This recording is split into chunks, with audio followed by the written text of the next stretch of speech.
오늘 말씀이 나를 새롭게 하신다라는 제목으로 말씀을 전하겠습니다.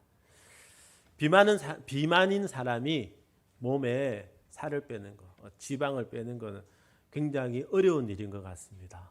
그래서 막 지방 흡입술 같은 거 하면서 막 빨아내기도 하고 그러는데 얼마나 지방이 많아 그렇게 뭐 빨아내고 그렇게 됐는지 모르겠지만 그렇게 하는 이유가 뭐겠습니까? 일단은 첫 번째는 예뻐지고 날씬해지고 그것은 두 번째라고 생각하고요. 건강해지기 위해서라고 생각합니다.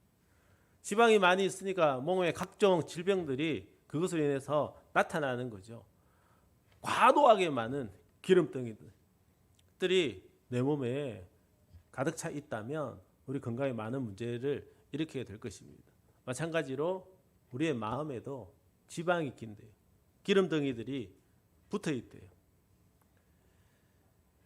하나님의 말씀을 즐거워하지 않으면, 하나님의 말씀을 배우고 순종하지 않으면 우리의 마음이 살쪄서 기름덩이가 줄렁줄렁 해가지고 많은 영혼의 문제, 신앙생활에서 문제를 일으키게 되는 것입니다. 몸의 지방을 빼는 것은 운동이다, 다이어트다, 여러 가지 방법들이 있는데 마음의 기름덩이들을 제거하는 것은 약을 먹는 방법밖에 없는데 그것은 구약과 신약을 먹는 방법밖에 없습니다. 하나님의 말씀만이 우리 마음의 기름덩이들을 제거할 수 있다는 것. 오늘 본문을 읽었던 이 시편 119편 말씀은 178절이라는 긴 성경 구절을 가지고 있죠. 근데 굉장히 정교하게 되어 있습니다. 히브리어 알파벳 순서대로 8절씩, 그래서 22개의 8절씩 해서 178절이 딱 나눠져 있는데 주제는 한 가지, 하나님의 말씀을 찬양하고 있어요. 하나님의 말씀이 주시는 유익과 은혜, 그것들을 그 하나의 주제를 가지고 여러 모양으로 가르치고 있다는 것입니다. 그래서 이것을 요약하면 하나님의 말씀만이 하나님 자녀들의 인생의 가치와 의미를 분명히 깨닫게 하고 하나님의 말씀에 순종하는 삶이 가장 복된 삶이다. 그것을 여러 모양으로 말씀하고 있는데 주제는 한 가지, 하나님의 말씀을 찬양하고 있어요. 그래서 하나님의 말씀을 찬양하는 시다고 합니다. 하나님 자녀들의 인생의 의미와 가치를 가장 잘 살아갈 수 있게 하는 것, 하나님께 가장 복을 받으며 살아갈 수 있게 하는 것이 하나님의 말씀인데 이 하나님의 말씀을 듣고서 순종하며 살아가면 그런 변화들이 나타나겠죠. 그래서 그것을 오늘 제가 설교 제목으로 말씀이 나를 새롭게 하신다 이렇게 정한 것입니다. 하나님 말씀이 나를 새롭게 하신다. 오늘 찬양도 했죠. 날 새롭게 하소서. 새롭게 된다는 게 어떤 것입니까? 예전의 모습과 다른 지금 모습, 예전의 신분과 다른 지금의 신분, 마귀의 자식에서 하나님의 자녀로, 불순종에서 순종으로, 힘든 삶에서 복된 삶으로, 낙심한 삶에서 소망하는 삶으로 이렇게 바뀌어지는 것이 새롭게 되는 것이죠. 어떻게 그것이 가능합니까? 오직 하나님의 말씀이 나를 그렇게 새롭게 한다는 것입니다. 그래서 하나님 말씀이 나를 새롭게 하신다는 것이 어떤 의미들을 가지고 있는지 몇 가지를 간단하게 말씀드리도록 하겠습니다. 첫 번째는 하나님 말씀이 나를 새롭게 하신다는 것은 원래 나는 죄를 지을 수밖에 없는 존재인데 그 죄의 유혹을 이길 수 있게 만들어준다는 것입니다. 죄 짓는 사람으로부터 죄를 이기는 사람으로 새롭게 된다는 것입니다. 내가 죄의 유혹을 이길 수 있는 존재라는 것이 하나님께서 나에게 그런 은혜를 주셨다는 것이 얼마나 놀라운 은혜인 줄 아십니까? 여러분들이 사람 한번 죽였다 생각해 보십시오. 큰 대형 사고를 쳤다고 생각해 보십시오. 얼마나 내 인생이 망가지겠습니까? 다른 사람들에게, 우리의 가족들에게 얼마나 큰 피해를 주고 아픔과 상처를 주게 되겠습니까? 요즘에 하루가 멀다 하고 말도 안 되는 범죄들이 나타나고 있지 않습니까? 정인이 사건, 이주된 아이가 우유를 토한다고 때려서 죽이고 부부싸움에서 열받았다고 그 아이들 창밖에 던지고 자기도 뛰어내려 가지고 그렇게 하고 너무너무 많은 일들이 있죠. 어떻게 그럴 수 있지? 저 사람이 어떻게 저럴 수 있지? 라고 생각하지만 그 사람이나 나나 동일하다는 것이, 동일한 죄성을 가지고 있다는 것이죠. 여러분들이 그런 말을 한다는 것, 그런 그런 당사자가 되지 않았다는 것은 여러분들이 잘나서가 아니라 하나님의 은혜로 여러분들이 죄를 짓지 않도록 그 마음을, 죄성을 붙들어 주셨다는 것 외에는 다른 이유가 없습니다. 그런 은혜를 받았다는 것이죠. 현존이야말로 최상의 선포이다라는 말이 있습니다. 존재하고 나타내는 그 자체가 가장 분명하고 강력한 증거라는 거예요. 이 세상을 보십시오. 얼마나 많은 죄들이 있습니까? 인간은 죄 짓는 존재라는 것을 증거한다는 거예요. 그 사람과 나는 동일한 사람인데 나는 왜 하나님께 은혜를 받았어? 그 죄를 짓지 않는다는 것이죠. 그 은혜는 어디로부터 옵니까? 말씀으로부터 오는 것이죠. 그 말씀이 내 마음에 있을 때 죄를 짓지 않고 죄 유혹을 이길 수 있다는 것입니다. 시편 119편 11절에 내가 주께 범죄치 아니하려 하여 주의 말씀을 내 마음에 두었나이다고 말씀하고 있습니다. 반대로 말씀드리면 주의 말씀을 내 마음에 두지 않으면 내가 주께 범죄하는 것이죠. 주님께 범죄한다는 거예요. 주님께 범죄하는 삶. 그 삶은 내가 가해자가 되는 것입니다. 우리가 가족들을 사랑하죠. 배우자를 사랑하죠. 내가 사랑하는 애인이 있죠. 좋아하는 친구가 있죠. 그런데 하나님 말씀을 내 마음에 두어서 말씀대로 순종하며 살아가지 않으면 내가 사랑한다고 말하면서 좋아한다고 말하면서 귀하다고 말하면서 말은 이렇게 하는데 실제로 나의 삶은 그들에게 상처를 준다는 것입니다. 로마서 말씀에 우리의 마음에 하나님의 말씀이 없으면 우리가 하고 싶은 대로 행하게 된다고 하죠. 그러면 불의, 추악, 탐욕, 악의가 가득하고 시기, 살인, 분쟁, 사기, 악독이 가득하고 수근수근하고 비방하고 교만하고 남을 미워하고 악을 행하고 부모를 거역하고 무자비하고 무정하고 무자비한 자가 된다고 말씀하고 있어요. 우리가 이런 삶을 살아가는 것이 하나님께 범죄하는 것인데 내가 이런 사람이라 해보세요. 하나님은 피해자가 되시진 않겠지만 내가 사랑하는 가족, 내가 귀하다고 사랑하는 사람, 다 내가 그 가해자가 되는 거예요. 상처 주면서 사는 거예요. 그렇기 때문에 하나님께서는 그런 삶을 살아가지 않고 복을 받으며 살아가고 다른 사람들에게 은혜를 끼치며 살아가고 선한 영향을 나타내며 살아가라고 말씀을 우리에게 주셨다는 것입니다. 그런데 그 말씀을 배우고 순종하지 않으면요, 내가 하나님께 범죄하는 사람, 다른 사람들의 가해자가 된다는 것입니다. 여러분들이 성경을 읽지 않습니까?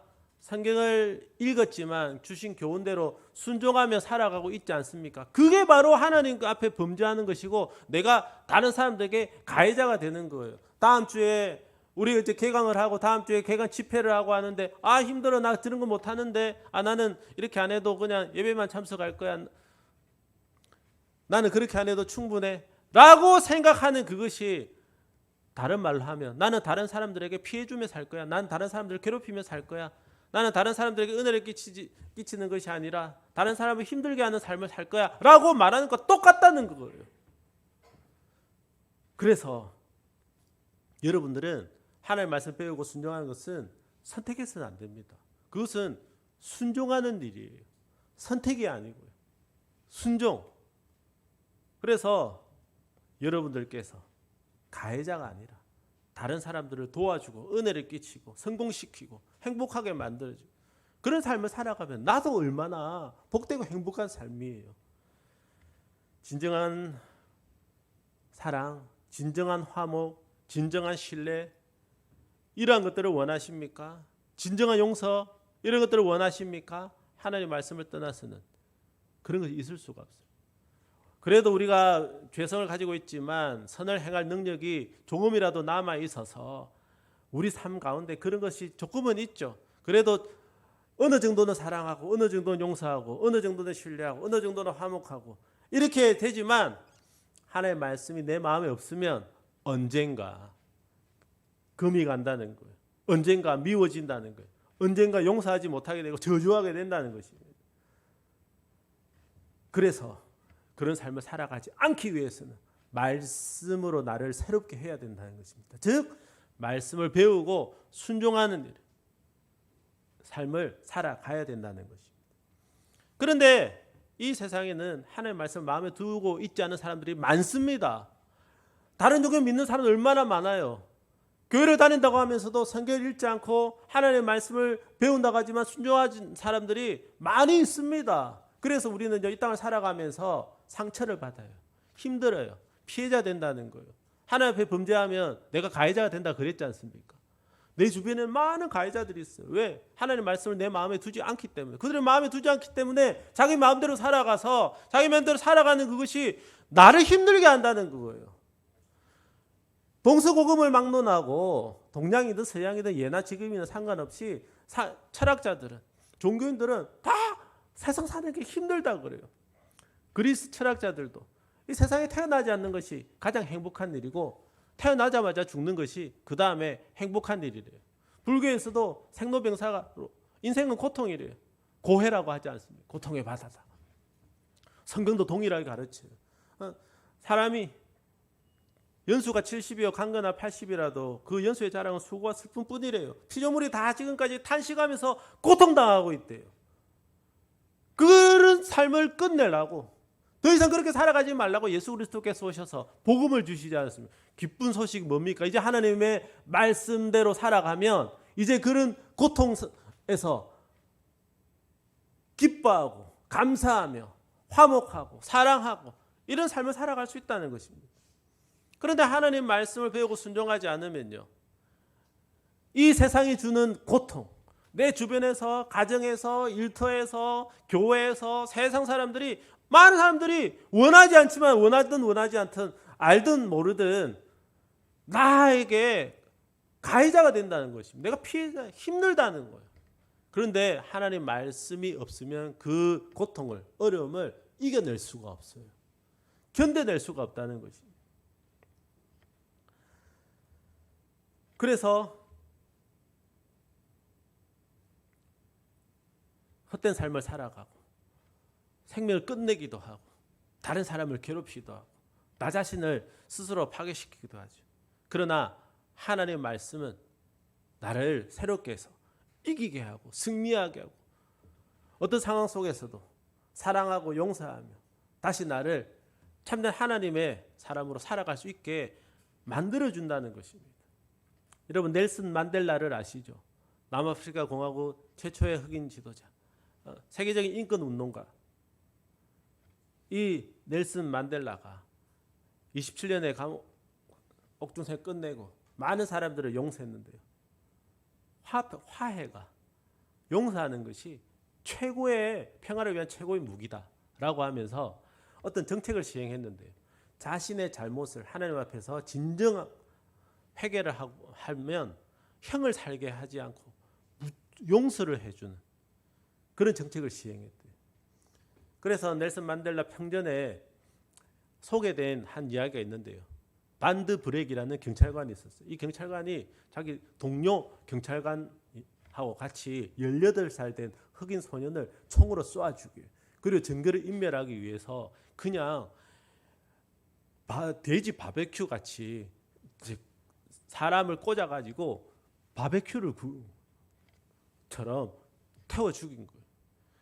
8년 뒤에 이 흑인 소년의 아버지를 또 마당에 장작을 쌓아가지고 불로 태워 죽이는데 그것을 그 남자의 와이프를 억지로 끌고 나와가지고 그걸 억지로 보게 만드는 거예요.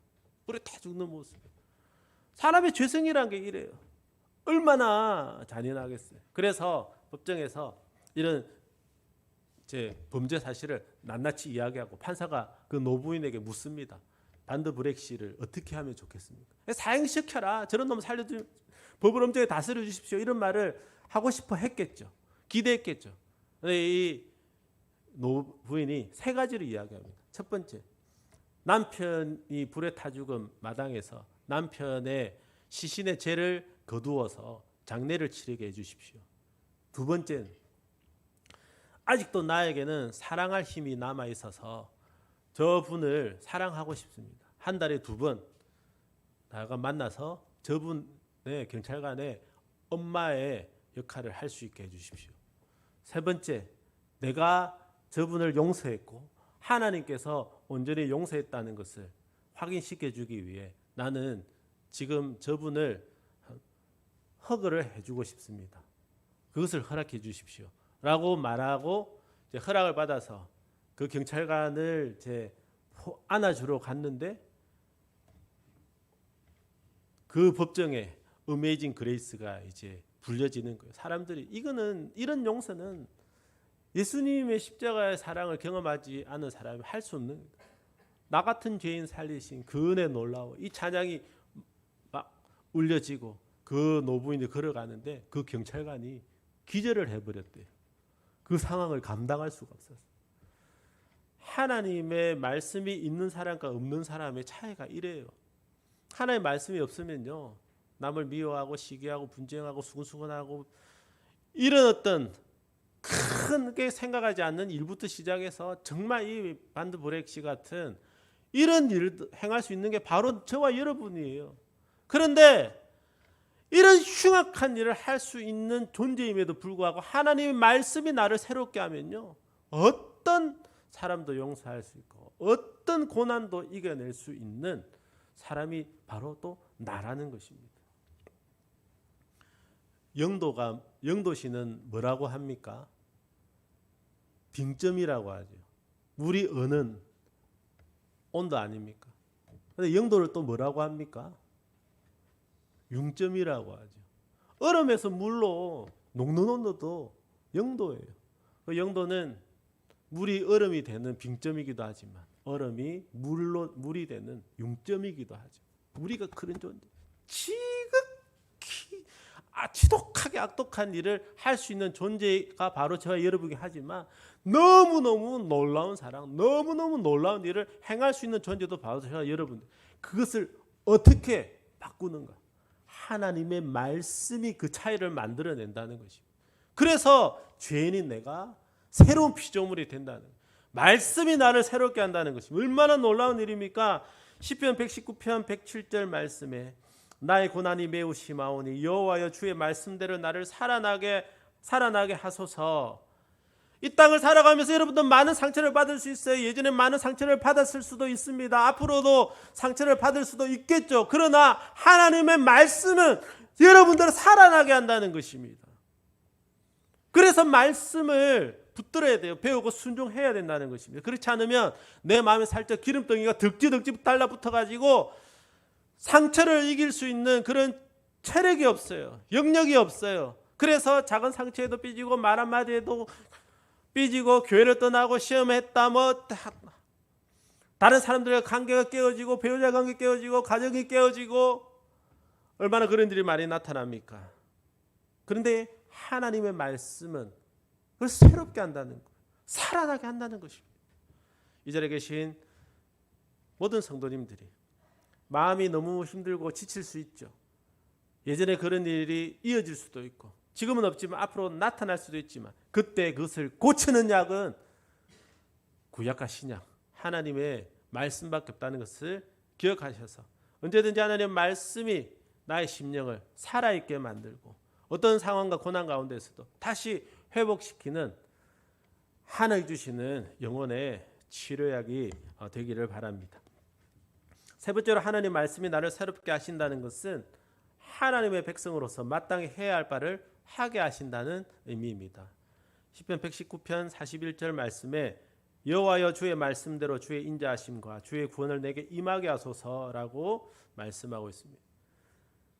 하나님 말씀은 주의 인자하심을 알게 하고 주의 구원을 알게 해요. 그리고 그것을 하나님 우리들에게 전하라고 하셨어요. 그래서 우리 교회는 성도다운 성도, 교회다운 교회가 되기 위해서 무엇을 해야 할 것인가? 영혼을 구원하여 제자 삼는 일에 우리가 동참해야 된다는 거예요. 여러분들 그것을 해야 삽니다. 또 그것을 하는 것이 우리들 해야 할 일인데 하나님의 말씀이 우리를 하나님의 사람으로 바꾸어 준다는 것입니다. 그런 일을 할 때에 우리들은 많은 은혜를 받아 누릴 수 있어요. 내가 정말 연약했는데 나의 능력이 되시는 예수 그리스도를 경험하게 된다는 것입니다. 정말 나는 아무것도 할 수 없었는데 모든 것을 행하시는 하나님의 기적을 경험할 수 있게 되는 것이죠. 나는 가진 것이 아무것도 없는데 부유하게 하시는 하나님의 은혜를 경험하게 된다는 것입니다. 그런데 하나님의 말씀대로 살아가지 않으면 그런 것들을 경험할 수 없어요. 아무것도 가진 것이 없는데 부유한 자가 되는 경험을 할 수가 없어요. 나는 부족한데 놀라운 일을 해낼 수 있는 그런 능력을 경험할 수가 없어요. 나는 아무것도 아닌데 정말 존귀하게 하시는 하나님의 은혜를 받아 누리지 못한다는 것입니다. 어떤 어린 낙타가 있었어요. 엄마 낙타에게 물어봅니다. 엄마, 우리는 눈썹이 왜 이렇게 길어요? 사막을 갈 때 모래바람이 불어도 눈을 보호하기 위해서 잘 뜨고 갈 수 있게 위해서 이렇게 속눈썹이 길어. 그렇군요. 엄마, 근데 우리 발은 왜 이렇게 뭉퉁해요? 그거는 사막이 모래니까 그게 말이 붕퉁해야 안 미끄러지고 잘 걸어갈 수 있기 때문에 발이 뭉퉁한 거야. 그렇군요. 엄마, 근데 우리 등에는 혹이 왜 2개가 있어요? 사막에는 물이 없기 때문에 먼 길을 갈 때 물을 먹지 않아도 괜찮을 수 있도록 우리 등에 혹이 2개 있는 거야. 그렇군요. 엄마, 근데 우리는 왜 동물원에 있어요? 그렇게 물을. 사막에 있어야 눈썹도 뭉퉁한 발도 등에 있는 혹도 쓸모가 있을 텐데.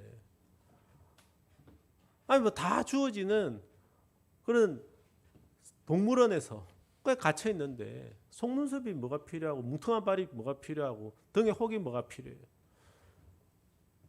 우리들은 하나님의 자녀가 아닙니까? 전능하신 하나님이신 성령께서 우리 몸을 성전 삼으시고 우리와 함께 거하세요. 예수 그리스도께서 우리와 함께 하세요. 예수님이 우리에게 말씀하시기를 너희가 나보다 더 큰 일을 행할 것이다 말씀하지 않았습니까? 너희가 독을 마실지라도 괜찮고 뱀을 집을지라도 상하지 않고 많은 기적을 행할 것이다. 성경에서 말씀하고 있지 않습니까? 우리는 그것을 어떻게 경험할 수 있습니까? 말씀에 순종하는 현장에서 경험할 수 있는 것입니다. 말씀을 배우기만 하면 경험할 수가 없어요. 그래서 우리는 하나님의 말씀을 배우는 데 그치지 않고 순종해야 돼요.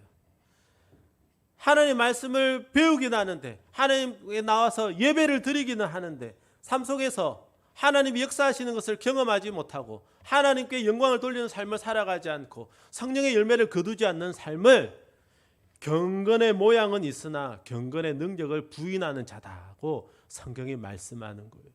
이런 사람들에 대해서 성경은 이렇게 표현합니다. 디모데후서 3장 7절 말씀 우리 다 같이 읽겠습니다. 항상 배우나 끝내 진리의 지식에 이를 수 없느니라. 아멘.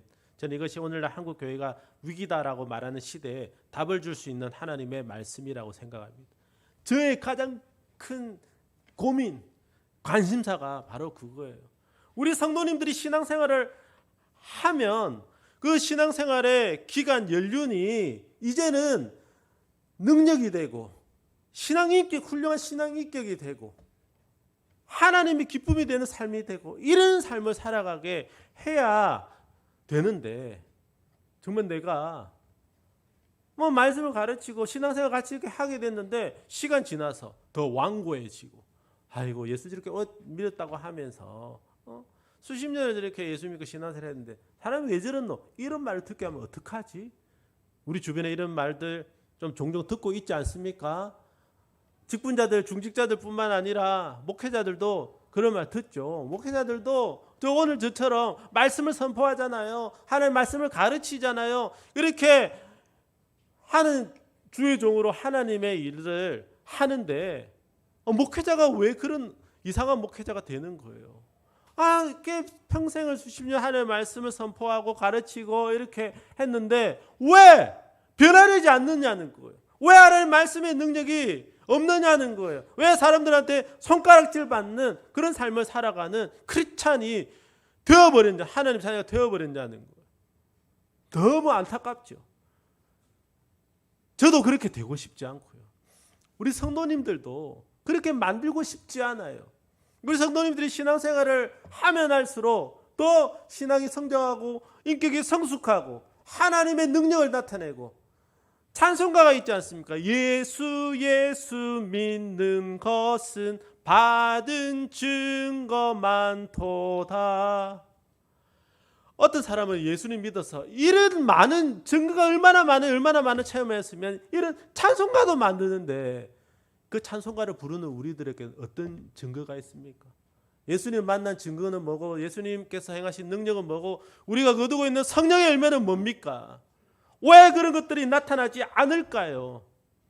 지금 여러분들 다 그렇다는 것이 아니고 우리가 그런 말들을 듣고 있지 않습니까? 오늘날 교회가 칭찬을 받기보다 꺼리는 대상이 되고 있지 않습니까? 왜 그럴까요? 유례 없는 부흥을 이룬 한국 교회가 열심은 내었지만 항상 배웠지만 진리의 지식에 이르지 못했다는 거지. 그건 뭐예요? 배웠는데 순종을 안 했다는 거예요.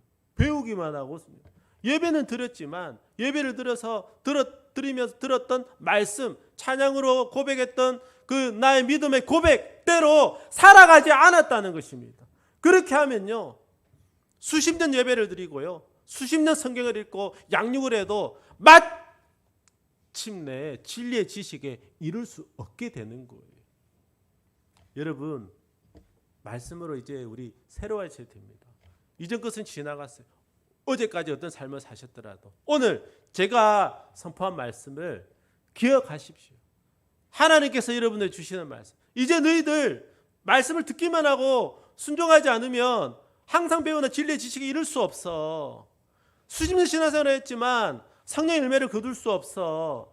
신앙의 인격이 성장하고 성숙할 수 없어. 존경받지 못하고 손가락질 받을 수밖에 없어. 이제 말씀으로 새로워져야 돼.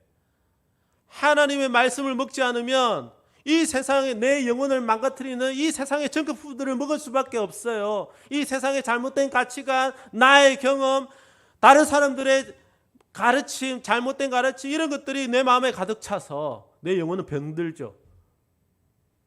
그러나 하나님의 말씀이 가득하면 내 속에 선한 것이 내 입에서 나온다고 예수님이 말씀하셨잖아요. 내가 성령의 것을 심기 때문에 성령의 열매를 거두는 거예요. 하나님의 말씀에 순종하기 때문에 하나님이 일하시는 거예요. 내가 하나님 말씀이 나를 새롭게 해야 되는 것이죠. 그림을 한번 보시고 마치도록 하겠습니다. 여기 호랑이처럼 보이시죠? 하나 들어 누워 있는 거. 여기 이제 호랑이고요. 그 호랑이 앞에 좀 하얗게 보이는 조그마한 게 새끼 돼지들이에요. 같이 노는 거예요. 새끼 돼지들이 호랑이를 찝쩍거리고 해도 호랑이가 가만히 있어요. 잡아먹지도 않고요.